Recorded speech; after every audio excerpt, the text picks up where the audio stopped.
हम लोग चर्चा कर रहे हैं मादा जनन तंत्र, मतलब फीमेल रिप्रोडक्टिव सिस्टम का।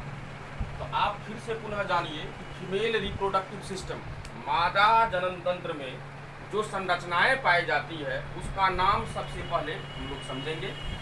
तो आप जानिए कि मादा जनन तंत्र में जो संरचनाएं पाई जाती है, सर्वप्रथम उसमें एक जोड़ी अंडाशय पाया जाता है, दूसरा एक जोड़ी अंडवाहिनी पाया जाता है, तीसरा गर्भाशय अर्थात यूटरस पाया जाता है, चौथा संरचना जो है आप यह जानिए एक योनि अर्थात वेजिना पाया जाता है।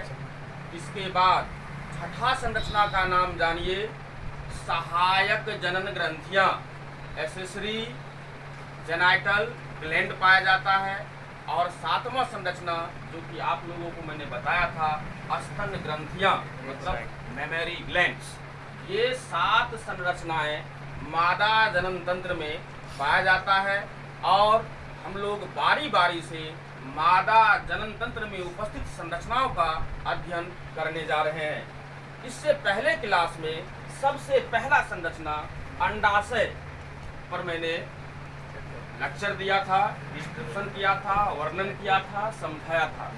अंडाशय के बारे में हमने आपको बताया था और अंडाशय से ही संबंधित एक वर्ड मैंने लिखाया था, उसको हम पुटकीय अछिद्रता कहते हैं, जो समझाना बाकी रह गया था। अगर आपसे कोई पूछे कि पुटकीय अछिद्रता क्या है तो कहिएगा कि नष्ट पुटक की कोशिकाएं अंडाशय के भीतरी भाग अर्थात स्ट्रोमा से मिल जाता है, इसी अवस्था को पुटकीय अछिद्रता कहते हैं। अब देखिए, अंडाशय के आंतरिक भाग को स्ट्रोमा कहते हैं। जब स्ट्रोमा से नष्ट हो रहे पुटकीय कोशिकाएं मिल जाती है तब इस अवस्था को ही हम कहते हैं या जानते हैं, किसके नाम से जानते हैं? पुटकीय अछिद्रता। पुटकीय अछिद्रता के नाम से जानते हैं, मतलब फॉलिकुलर एटरेसिया के नाम से जानते हैं। उसी से संबंधित एक बात और आप लोगों को हम बताना चाहते हैं, और जानिए बहुत ही इम्पोर्टेंट बात है और ये ऑब्जेक्टिव व्यू से, मल्टीपल चॉइस क्वेश्चन व्यू से भी आपको पूछा जा सकता है। मैंने यहाँ पर लिखा है नष्ट पुटक कोशिकाएं। मैंने बताया था अंडाशय के अंदर जब अंडाणु का निर्माण हो जाता है, अंडाणु अंडाशय से बाहर हो जाता है, निकल जाता है, मुक्त हो जाता है, अर्थात अंड निस्सरण हो जाता है, अर्थात ओव्यूलेशन की क्रिया जब खत्म हो जाती है तो पुटक नष्ट होता है, पुटक की कोशिकाएं नष्ट होती है। तो आप जानिए नष्ट पुटक की कोशिकाएं, अंडाशय के अंदर का भाग स्ट्रोमा की कोशिकाएं, पुटक की कोशिकाएं और पुटक के चारों ओर उपस्थित थिकल कोशिकाएं, ये सभी जो है पुटकीय अछिद्रता के समय सभी कोशिकाएं मिलकर अंतराली कोशिकाओं का निर्माण करता है। अंतराली कोशिकाओं अर्थात इंटरस्टिशियल सेल्स का निर्माण करता है और यह इंटरस्टिशियल सेल्स अर्थात अंतराली कोशिकाएं जो होती है एक विशेष प्रकार का हार्मोन स्रावित करता है। उस हार्मोन को हम एंड्रोजेन के नाम से जानते हैं। इसके बाद आप ये जान चुके हैं कि मादा जनन तंत्र में कुल 7 संरचनाएं पाई जाती है और पहली संरचना अंडाशय के विषय में यहाँ तक क्लियर होता है, स्पष्ट होता है। लेकिन अंडाशय के अलावा भी 6 संरचना है जिस पर हम बारी बारी से चर्चा करेंगे और हम चाहेंगे कि आप लोगों को जितना सरल रूप से समझाया जाए, जिससे आप समझ जाएं, उस पर जो है हम काम करेंगे। आप देखिए, ये जो है मादा जनन तंत्र का दिखाया जा रहा चित्र है, मतलब इसमें देखिए मादा जनन तंत्र में जो जनन अंग होता है, सेक्स ऑर्गन होता है, उसका नाम आप लोग जानिए क्या है। पहला फैलोपियन ट्यूब या ओविडक्ट, मतलब अंडवाहिनी। दूसरा आप देखिए यहाँ पर मैंने लिखा है गर्भाशय अर्थात यूट्रस।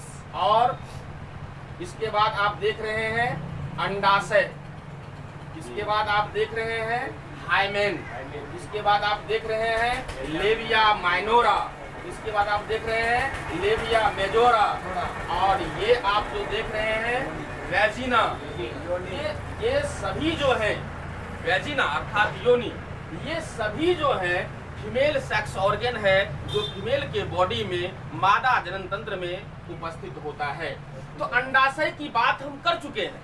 आज जो है 7 में से दूसरा टॉपिक, दूसरा जो है सेक्स ऑर्गन जनन अंग जो कि मादा के जनन तंत्र में पाया जाता है, उसका नाम अंडवाहिनी या फैलोपियन ट्यूब अर्थात ओविडक्ट या फैलोपियन ट्यूब है।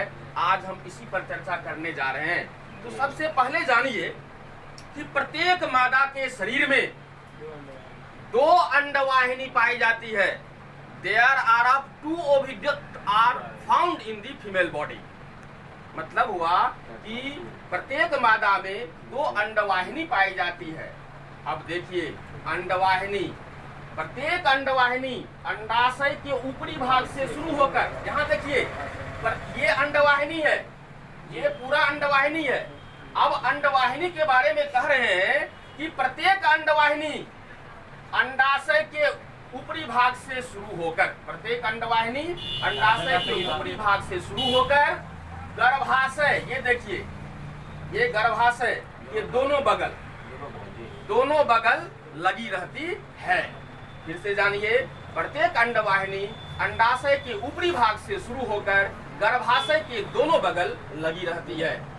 अंडवाहिनी का शीर्ष भाग, ये देखिए शीर्ष भाग जहां उंगली के समान रचना बना है, यही शीर्ष भाग है। अंडवाहिनी का शीर्ष भाग जो है उंगली के समान झालर का निर्माण करता है, जिसको हम लोग फिम्बरी कहते हैं। अर्थात अगर आपसे पूछा जाए फिम्बरी का निर्माण किसके द्वारा होता है, तो कहिएगा कि फिम्बरी का निर्माण अंडवाहिनी के द्वारा होता है। और अंडवाहिनी का शीर्ष भाग जो होता है वो उंगली के समान झालर को बनाता है, उसी को हम फिम्बरी कहते हैं। अब बात उठती है कि फिम्बरी का निर्माण क्यों करता है, what is reason about the formation of fimbriae from the oviduct. मतलब ओविडक्ट अंडवाहिनी के द्वारा फिम्बरी का जो निर्माण होता है वो क्यों होता है, क्या वजह है, क्या कारण है जो फिम्बरी का निर्माण करता है। तो आप जानिए, अंडाशय से जब अंडाणु बाहर निकलता है तो यही झालर जैसा उंगली के समान रचना है जिसको हम फिम्बरी कह रहे हैं। यह फिम्बरी जो है अंडाशय से निकले हुए अंडाणु को कैच कर लेता है, मतलब पकड़ लेता है। यहाँ पर आप ध्यान दीजिए, मैंने लिखाया है अंडाशय से जब अंडाणु निकलता है तो फिम्बरी द्वारा अंडाणु पकड़ लिया जाता है। क्योंकि आप जानिए निषेचन की क्रिया फैलोपियन ट्यूब अर्थात अंडवाहिनी में ही होती है, ताकि जब ये अंडाणु को पकड़ करके और अंडवाहिनी के गुहा में अंडाणु पहुंच जाएगा तो वहीं पर स्पर्म पहुंचेगा और दोनों संयुग्मित हो जाएगा, मिल जाएगा और शुक्राणु और अंडाणु दोनों मिल करके जायगोट का निर्माण करता है। तो निषेचन की क्रिया फैलोपियन ट्यूब में होती है। तो फैलोपियन ट्यूब में होती है तो फैलोपियन ट्यूब या अंडवाहिनी में क्या होता है, फिम्बरी होता है। जैसे अंडाशय से जो है निकलेगा अंडाणु, उसको जब फिम्बरी पकड़ लेगा और गुहा में वो अंडाणु चला जाता है। तो गुहा में अंडाणु किसके द्वारा जाता है, फिम्बरी के द्वारा जाता है। मैंने लिखा है फिम्बरी के द्वारा अंडाणु अंडवाहिनी में पहुंच जाता है, अंडवाहिनी के गुहा में कैविटी में पहुंच जाता है। प्रत्येक अंडवाहिनी 12 सेंटीमीटर लंबी होती है। अब इसका लेंथ जो है अंडवाहिनी का दिया गया कि प्रत्येक अंडवाहिनी का जो होता है लेंथ मतलब लंबाई कितनी होती है, 12 सेंटीमीटर होती है।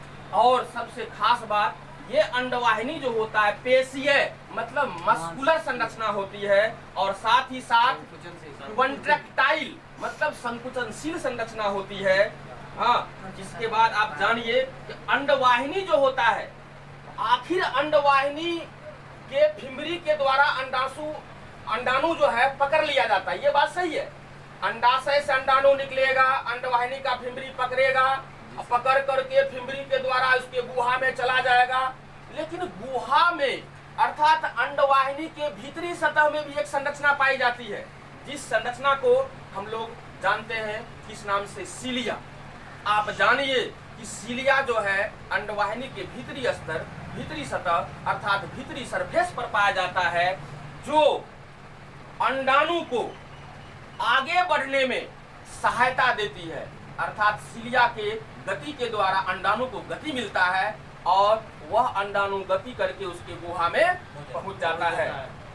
तो आज बच्चों हम लोग अंडवाहिनी के विषय में जाने और इस फिगर को सही रूप से आप लोग अभ्यास कर लीजिएगा, क्योंकि आपको जब फीमेल रिप्रोडक्टिव सिस्टम मादा जनन तंत्र का आएगा, यही फिगर के साथ आपको वर्णन करना होगा, 5 नंबर में पूछा जाएगा। आज यहीं तक, फिर मिलते हैं next class, same time same place. Thank you. बंद कर